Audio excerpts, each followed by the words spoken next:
Oh, qu'il est beau. Voilà, une photo de Benjamin Biolay. On a une horloge assez commune. Enfin, on se sent musicalement branché sur la même fréquence.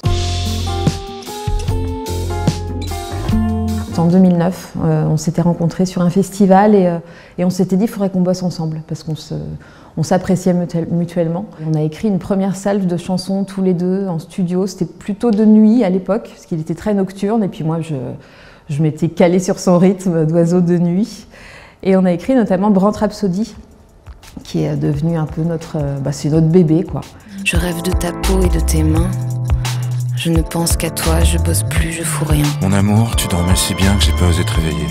Je travaille jusqu'à 7h20, si tu veux après on peut s'appeler. On s'est revus très souvent, dont le 18 juin 2022, par hasard, sur un autre festival de cinéma, dans lequel Benjamin était invité en tant qu'acteur. Moi je venais chanter des chansons de film.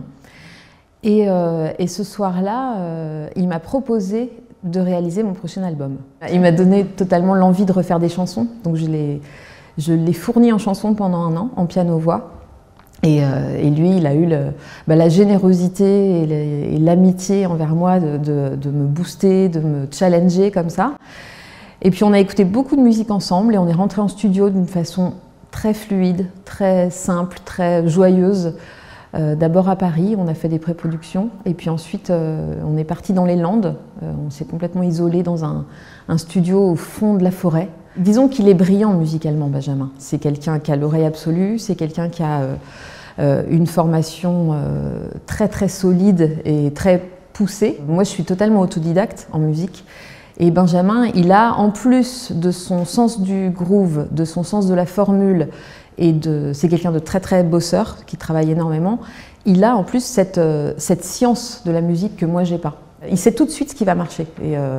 Et donc pour les cordes, j'étais émerveillée. Enfin, j'ai même filmé avec mon téléphone toute la séance de cordes parce que je trouvais ça incroyable. Déjà, c'était des musiciennes virtuoses qui lisaient, du premier coup ça sonnait. Et je trouvais ça fou à quel point il avait réussi à synthétiser dans sa tête ce qui allait fonctionner comme arrangement de cordes sur mes chansons.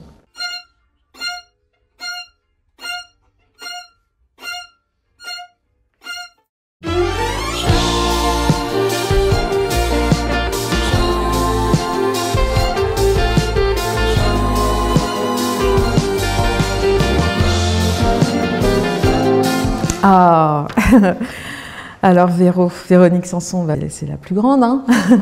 Quand je pense à elle, je pense d'abord à l'immense puissance émotive de sa musique et puis à son groove absolu. Je trouve que elle et Camille, pour moi, c'est les chanteuses qui groovent le plus. Son premier album, Amoureuse, et l'album de Camille, Le Fil, pour moi, c'est vraiment ces deux événements dans la pop française. Je crois que c'est mes albums de chansons françaises préférés et ouais, je les considère comme des petites révolutions.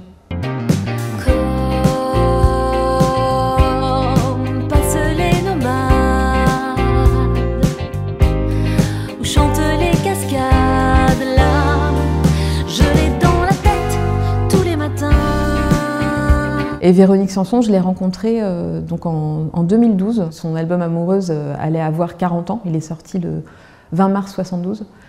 Et donc là, on était à peu près 6 mois avant les 40 ans de ce disque. Et donc pour les 40 ans, le 20 mars 2012, j'ai repris ce disque en live. Ça m'a pris 6 mois de boulot, je pense, ce concert que j'ai fait genre 2 fois. Ça a été un chemin extraordinaire, quoi, de plonger dans ces chansons. En plus, moi, je lis pas la musique, donc je suis vraiment rentrée dans le son, dans ses doigts, de façon très, très organique, très empirique, quoi. Je reproduisais ce que j'entendais pour être au plus près de ses arrangements de piano.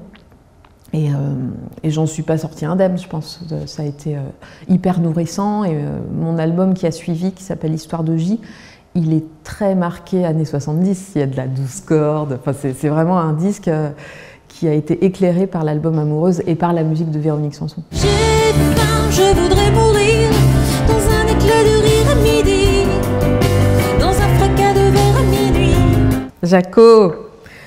Jaco, tout jeune, à mon avis, il est à Bercy là, parce qu'il était du genre à faire 1 mois à Bercy, lui. C'est exceptionnel quand même, hein. Et c'est quelqu'un à qui je pense encore beaucoup. J'ai évidemment été hyper touchée par sa mort.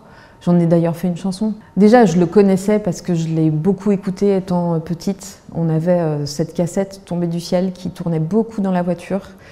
C'est un disque, je pense que c'est un de mes 10 disques préférés en chanson. Enfin, c'est un disque tellement riche, tellement fou, et qui aborde des choses tellement larges. Je pense que c'est comme un parrain pour moi de chansons. Je l'ai rencontré parce que j'ai fait des premières parties pour lui quand j'étais petite, j'allais dire, mais j'étais assez jeune. Après avoir fait sa première partie, un soir, j'ai écrit une chanson toute simple qui s'appelait « Je voudrais dormir ». Et dans mon idéal, je voulais la chanter avec lui. Je voulais la chanter une fois en entier toute seule, que lui la chante une fois tout seul, et qu'à la fin on dise une dernière phrase « Je voudrais dormir » tous les deux. S'il m'avait dit non, je pense que je ne l'aurais pas proposé à quelqu'un d'autre. C'était vraiment pour lui. Et il est venu à la fin de l'enregistrement de mon album 12 fois par an. C'était au studio Gang à Paris, dans le 12e, je crois. Et il est venu, on a fait 2 prises. J'étais avec 2 musiciens, Vincent Segal et Eric Leraire, et on s'est mis en rond comme ça, comme autour d'un feu. C'était très, très simple, très doux, et je crois qu'on a gardé la première prise. Quand on voudrait avoir la tête vide, ça nous vient comme ça.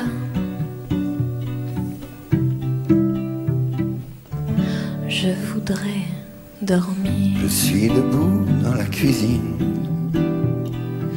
et je ne pense à rien. Enfin, à rien, c'est difficile, même impossible.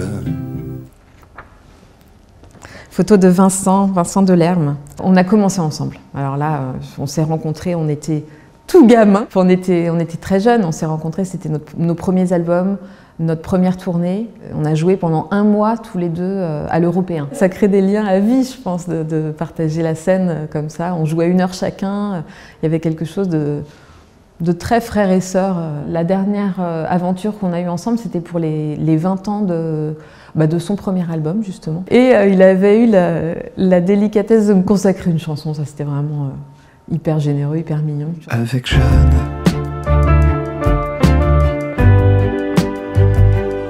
avec Jeanne,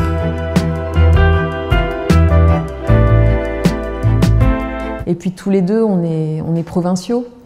Et il en parle dans sa chanson d'ailleurs, le fait que lui depuis Rouen et moi depuis Nantes, on imaginait tous les deux nos noms en rouge sur la façade de l'Olympia. C'est beau comme image, et ça m'a touchée. Alors on a une image de Catherine Deneuve dans le film Yokai. J'adore cette photo parce qu'elle est ultra mystérieuse. Dans le film, c'est un fantôme. On la voit, elle est très évanescente comme ça devant un paysage de mer. Donc c'est au Japon. Et j'ai eu l'occasion de la côtoyer parce que la productrice de ce film, Mathilde Incerti, m'a proposé d'écrire un répertoire à Catherine Deneuve dans ce film, qui joue le rôle d'une chanteuse qui fait cette dernière tournée au Japon. Nous sommes tellement heureux de vous revoir sur scène. Si vous saviez ce que votre musique représente pour tant de personnes ici au Japon. À quel souvenir d'étoiles accrocher mon regard. C'était hyper ludique à faire, d'imaginer comme ça un répertoire à créer avec des contraintes. Il fallait une chanson qui fasse un peu années 60, une chanson qui fasse très grande, chanson au piano.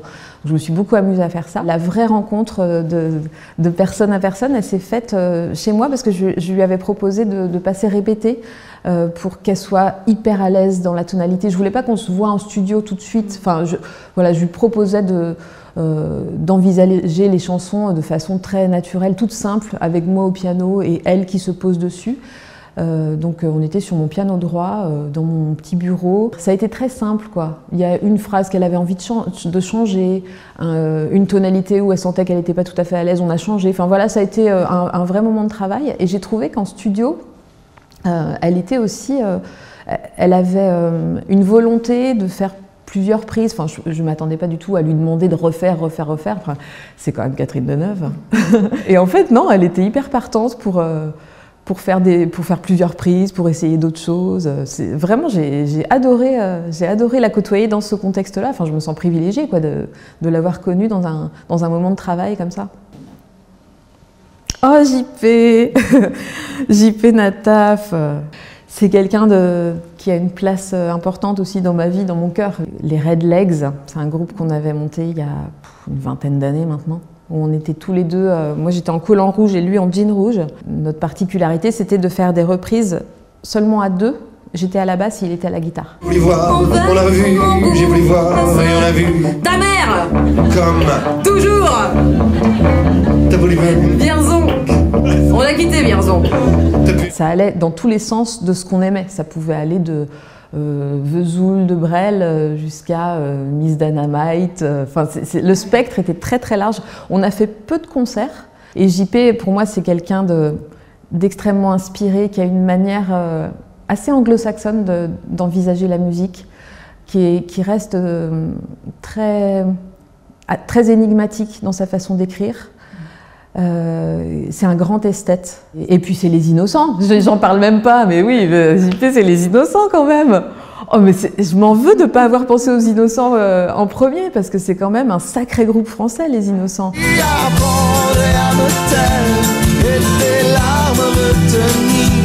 Dans cet autre Finistère, aux longues plages de silence.